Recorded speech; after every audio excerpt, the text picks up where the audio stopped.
आज आपण बघणार आहोत झटपट रवा आप्पे इन्स्टंट। इथे रवा घेतला, त्यामध्ये दही मिक्स करून घेऊ।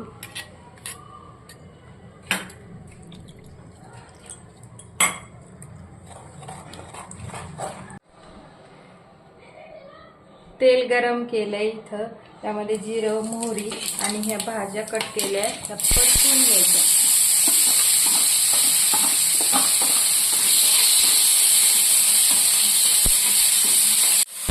कांदा, टोमॅटो आणि मिरची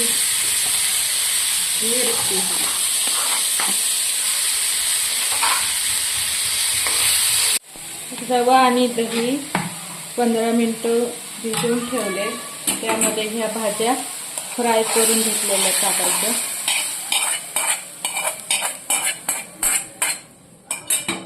आणि कोथिंबीर, चवीपुरतं मीठ टाकून घ्यायचे आणि मिक्स करून इथे भांड गरम करायला ठेवले, त्याला तेल लावून घेतले, त्यामध्ये टाकायचं।